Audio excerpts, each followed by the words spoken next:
लेकिन गुस्सा करता है वो बहुत, दिखता नहीं है वो, कैमरे में नहीं दिखेगा वो। हाँ। जब कैमरा हटा, ऐड आए टीवी पे, सुधर जाता है।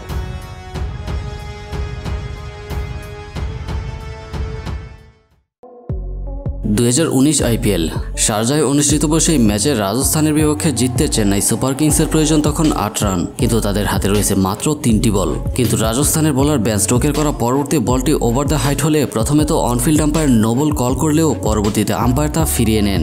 আর তা দেখে ক্রিজে থাকা রবীন্দ্র জাদেজা তো অবাক হয়ে যান এবং এর কারণ জানতে চাইলে দুই আম্পায়ার পুনরায় ডিসকাস করে নির্ণয় করেন যে এটি নো বল নয়। আর ওই মুমেন্টে তখন দারুণ সাসপেন্স তৈরি হয় যখন ধোনি ডাগআউট ছেড়ে মাঠের বাইরে সীমানার কাছে এসে আম্পায়ারদের এমন কার্যকলাপ দেখছিলেন। আর পুরো ঘটনায় তখন আরো উত্তেজনা তৈরি হয় যখন ধোনি নিজে অ্যাংরি লুকে সবাইকে অবাক করে দিয়ে মাঠে প্রবেশ করেন। আর ওই সময় তাকে দেখে মনে হচ্ছিল যেন কোনো ভাগ স্বীকার করতে যাচ্ছে। তখন ধোনি আম্পায়ারের কাছে কড়া ভাষায় জানতে চান যে প্রথমে নো বল দেওয়ার পরেও কেন আবার তা ফিরিয়ে নেওয়া হয়। আর ধোনির এমন রিয়াক্ট দেখে বেন স্টোক এসে তাকে বলেন যে আম্পায়ারের সিদ্ধান্তকে ইনফ্লুয়েন্স না করার জন্য। কিন্তু সেদিন ধোনি বেন স্টোককেও নিজের অ্যাংরি ঝলক দেখান। আর সেদিনের কুল মাইন্ডের ধোনির এমন অ্যাগ্রেসিভ মুভমেন্ট এর আগে কেউ কখনোই দেখেনি, যদিও ওই ঘটনার জন্য তাকে ম্যাচ ফির 50% জরিমানা করা হয়েছিল। ঘটনাটি 2011 ওয়ানডে বিশ্বকাপের ফাইনাল ম্যাচের, যে ম্যাচে সবার লাইমলাইট কেড়ে নেয় MS ধোনি। শেষ মুহূর্তে ঠান্ডা মাথায় কুল মাইন্ডের ছক্কায় সেই মুহূর্তে ধোনির কন্ট্রিবিউশন বাকি সবকিছুকে ভুলিয়ে দেওয়ার মতো। তবে যেটা আড়ালে থেকে যায় সেটা হলো সেই ম্যাচের এক মুহূর্ত নিয়ে ধোনি তার সতীর্থ যুবরাজ সিং এর উপর বেজায় রেগে যান। ফাইনাল ম্যাচের আগে বিশ্বকাপের প্রতিটি ম্যাচেই যুবরাজ সিং ধোনির আগে ব্যাটিং করেছিলেন, কিন্তু ফাইনাল ম্যাচে সবাইকে অবাক করে নিজের ব্যাটিং অর্ডার উপরে এনে ধোনি সেদিন নিজেই ব্যাটিংয়ে নেমে পড়েন। যদিও এর যৌক্তিক কারণও ছিল, কিন্তু সেটা হয়তো যুবরাজ ভালোভাবে নিতে পারেননি।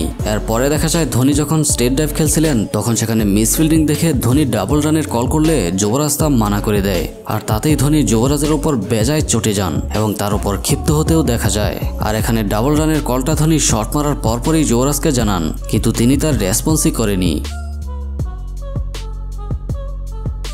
যদিও এরপর যুবরাজ এক ইন্টারভিউতে বলেছিলেন যে যুবরাজ ও ধোনি কখনোই ভালো বন্ধু নয়। Me and Mahi are not close friends. এই ঘটনাটি যদিও বাংলাদেশি ধোনি সমর্থকরা মোটেও এক্সপেক্টেড করেনি, তেমনি এটি তার ক্যারেক্টারের সাথেও অনেকটা বেমানান। সেদিন ঘটনাটি কি হয়েছিল চলুন দেখিনি। 2015 সালে মুস্তাফিজের অভিষেক সিরিজেই ভারতের ব্যাটারদের দারুণ চ্যালেঞ্জ জানিয়েছিল তার নতুন অস্ত্র কাটার দিয়ে।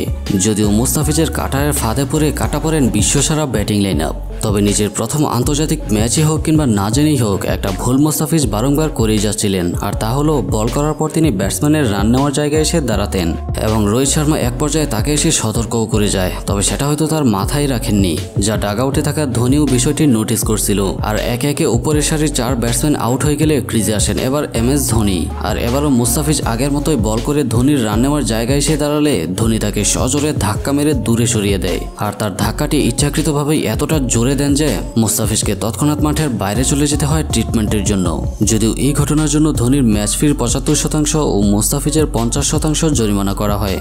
তবে পূর্বের এই ঘটনাটি বাদ দিলে গেল আইপিএলে কিন্তু এই ধোনির সুপারিশেই মুস্তাফিজকে চেন্নাই টিমে নেওয়া হয় এবং ধোনি মুস্তাফিজ কম্বিনেশনে দারুণ ম্যাচ দেখেছে ভক্তরা।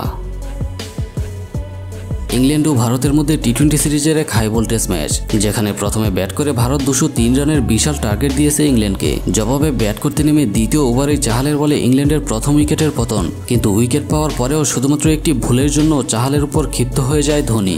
এর কারণ চাহালের বলে জোরুট একটি সোজা শট খেলেন, কিন্তু দুই ব্যাটসম্যানের মিসকমিউনিকেশনের কারণে দুজন ব্যাটসম্যানই ক্রিজের স্ট্রাইকিং প্রান্তে চলে যায়। কিন্তু তাৎক্ষণিক বিরাট কোহলি সেই বলটিকে চাহালের কাছে থ্রো করলে চাহাল তা বোলিং এন্ডে আউট না করে সেই বলটিকে আবার ধোনির কাছে থ্রো করেন, যা দেখে ধোনি বেজায় চটে যান। আর তার হুঙ্কারে মাঠে থাকা বাকি সব প্লেয়াররাও ডিসঅ্যাপয়েন্টেড হয়ে যায়।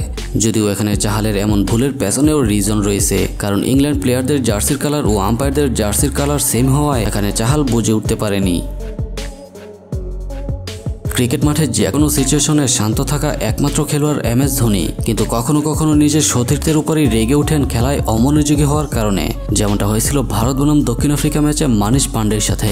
উত্তেজনাপূর্ণ সেই ম্যাচে ভারত 90 রানে 4 উইকেট হারালে ধোনি ও মানিশ পান্ডের পার্টনারশিপে পুনরায় ঘুরে দাঁড়ায়। কিন্তু শেষ দিকে প্রোটিয়াদের দারুণ বোলিংয়ে ভারতের রান রেট বেড়ে যাচ্ছিল, তাই ধোনি চাচ্ছিল বেশিরভাগ সিঙ্গেলগুলোকে ডাবল রানে কনভার্ট করা। কিন্তু মানিশ পান্ডে এক সহজ ডাবল রানকে সিঙ্গেল রান নিয়েই বলের দিকে ফোকাস করায় দ্বিতীয় রান নিতে দ্বিধায় পড়ে যান এবং 1 রান নিয়েই থেমে যায়। কিন্তু তা দেখে ধোনি রেগে ফেটে পড়েন আর মানিশ পান্ডেকে কড়া ভাষা শোনান।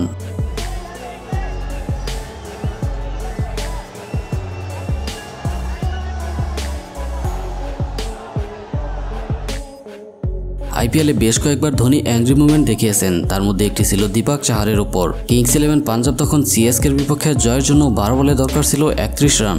তখন ধোনি বোলিংয়ে আনেন দীপক চাহারকে, কিন্তু এমন শ্বাসরুদ্ধকর মুহূর্তে দীপক চাহার পরপর 2টি বল কোমরের উপরে করেন, ফলে নো বল ও সাথে বাউন্ডারি হয়।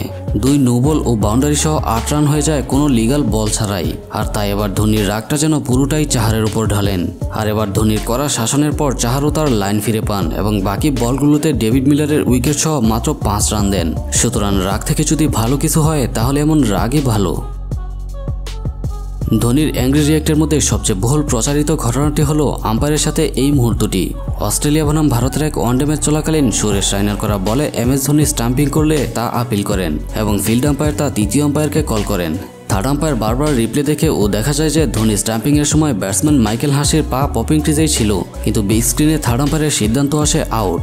কিন্তু মাইক হাসি কোনো কমপ্লেন না করেই মাঠের বাইরে চলে যেতে থাকেন এবং 2 ফিল্ড আম্পায়ার ব্যাটসম্যানকে পুনরায় ফিরিয়ে আনেন এবং বলেন যে third umpire by mistake wrong button press করেন, আসলে তিনি নট আউট দিতে চেয়েছিলেন। আর তাই ব্যাটসম্যানকে পুনরায় ক্রিজে ফিরিয়ে নেন 2 আম্পায়ার। আর এটা দেখে ধোনি রেগে ওঠেন আর 2 আম্পায়ারের সাথে তর্কে জড়ান এবং আম্পায়ারের কাছে জানতে চান যে তৃতীয় আম্পায়ারের সিদ্ধান্তও কি পরিবর্তন করা যায়, আর তিনি কেন শুধু স্টাম্পিংই দেখলেন, ক্যাচ আউটের জন্য আল্ট্রাইজ টেকনোলজি কেন দেখেননি। ধোনি তৃতীয় আম্পায়ারের কাজ নিয়ে বেশ বিরক্ত ছিলেন। তিনি বলেন যে থার্ড আম্পায়ারের কাজ সারাদিনই শুধু 2টি বাটন প্রেস করা, আর সেখানেও তিনি যদি ভুল করেন তাহলে প্লেয়ারদের রাগ তো হবেই। ক্রিকেট মাঠে রিভিউ থেকে শুরু করে ডিসিশন মেকিং এর ক্ষেত্রে একটি কথা বহুল প্রচলিত আছে যে ধোনি ইজ অলওয়েজ রাইট, কারণ ধোনির প্রতিটা ডিসিশনেই তার কনফিডেন্ট লেভেল কতটা হাই তা সবার সাথে সাথে আম্পায়াররাও বেশ ভালো করেই জানে। তার আইকিউ ও প্রেজেন্স অফ মাইন্ড সফলতার অন্যতম কারণ। যেমন একবার কুলদীপ ইয়াদবের সাথে ফিল্ড সেটআপ নিয়ে ধোনির রাগ প্রকাশ পায়। শ্রীলঙ্কার বিপক্ষে এক ম্যাচে কুলদীপের সাজানো ফিল্ড সেটআপকে ধোনি কিছুটা পরিবর্তন করতে চেয়েছিলেন, কিন্তু কুলদীপ তাতে মানা করে দেন। তিনি বলেন ঠিক আছে, চেঞ্জ লাগবে না। আর দেখা যায় যে পরবর্তী বলে সেই জায়গা দিয়েই ব্যাটসম্যান বাউন্ডারি মারেন। আর এবার ধোনির রাগ যেন আরও বেড়ে যায় আর কুলদীপকে বলেন, আবে আমি কি পাগল, 300-র বেশি ওয়ানডে খেলেছি আর তুই আমাকে বোঝাচ্ছিস। আর এবার ধোনির কথা মতো সেখানেই ফিল্ডার রেখেছেন কুলদীপ, আর এবার ক্যাচ আউটও হয়েছে। मैंने बोला कि नहीं मैं भाई ठीक है, तो कहता मैं पागल हूँ, यहाँ मैं 300 वनडे खेला हूँ। जब मैंने फिर नॉर्मल कर दिया तो फिर आउट हो गया। 2009 আইপিএলে চেন্নাইয়ের এক ম্যাচে বেশ হাস্যকর ফিল্ডিং করে সবাইকে বেশ বিনোদন দেন এই ফিল্ডার। 1-2 বার নয়, পরপর 3 বারের প্রচেষ্টায়ও রান আউট করতে ব্যর্থ হয় এই ফিল্ডার। আর উইকেটের পেছনে দাঁড়িয়ে সাইলেন্টলি সব দেখে যাচ্ছিলেন MS ধোনি। আসলে মাঠের খেলায় কতটা সিরিয়াস হলে যেই ব্যক্তিটা জাতীয় দলের ক্যাপ্টেন থাকা অবস্থায় শুধুমাত্র ফিটনেস কম থাকার কারণে বিশ্বসেরা ব্যাটসম্যানকেও বিশ্বকাপ দলে নিতে আপত্তি দেখায়, সেখানে তার চোখের সামনে এমন হাস্যকর ফিল্ডিং দেখে তার মনে তখন কি চলছিল তা আপনারাই কমেন্টে লিখে জানান। তো ভিডিও ভালো লাগলে একটি লাইক দিন ও পরবর্তী ইন্টারেস্টিং ভিডিও দেখতে সাবস্ক্রাইব করে সাথেই থাকুন। ধন্যবাদ।